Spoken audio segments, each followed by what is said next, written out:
tema é reforma política e o quanto a reforma pode ser debatida ou deve ser debatida também sob o ponto de vista da presença de atores não tradicionais nesse debate. O que a gente está chamando aqui de atores não tradicionais é um debate de reforma que é feito em instituições, fundamentalmente em instituições judiciais, que não fazem parte de uma lógica de funcionamento democrático, deliberativo, quando se olha sobre os aspectos da legitimidade de mandato, sobre a legitimidade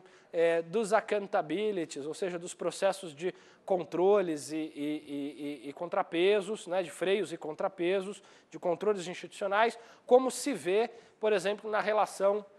entre o Poder Executivo e o Poder Legislativo. Então, quando falamos em atores tradicionais e no debate de reforma política envolvendo atores tradicionais, a referência que se faz é desses atores políticos que têm, de alguma maneira, mandatos eletivos que os legitima a participar do debate.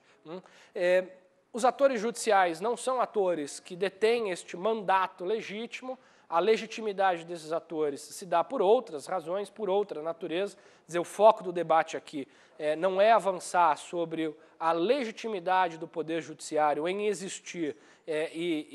e a importância da sua presença no jogo político, mas é um pouco fazer um debate sobre aquilo que eu tenho chamado de reforma política sem políticos, né? Há uma série de decisões da Justiça Eleitoral, e aí eu estou chamando de Justiça Eleitoral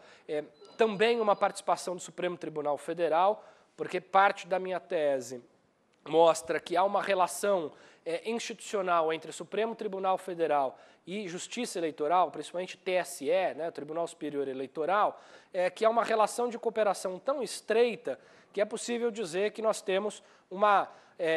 Corte Constitucional que cuida de questões eleitorais. Então, meu argumento é que essa reforma política feita sem políticos, ela tem passado por decisões do TSE e do STF desde 2002, que são decisões bastante criativas, seja alterando interpretações do texto constitucional de modo muito contundente, que muda completamente a prática do jogo em vigência. Alguns exemplos disso foram as regras da verticalização das eleições, que estabeleceu um padrão completamente estranho ao sistema político, a regra que reduziu o número de vereadores, quer dizer, não foi um debate feito nos ambientes tradicionais, não foi o parlamento que tomou essa decisão, a regra da fidelidade partidária, ou seja,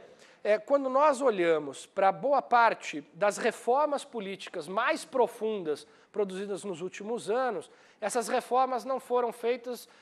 pelos atores tradicionais, mas foram reformas feitas nas instâncias não tradicionais por meio de intervenção e participação de ministros do Supremo Tribunal Federal e do TSE, que não têm mandatos legitimados para isso. Portanto, eu trago um pouco esse debate, trago um pouco uma reflexão sobre se é legítimo ou as implicações que isso produz sobre o sistema político, de modo geral, que a reforma política tenha sido feita sem a participação de políticos.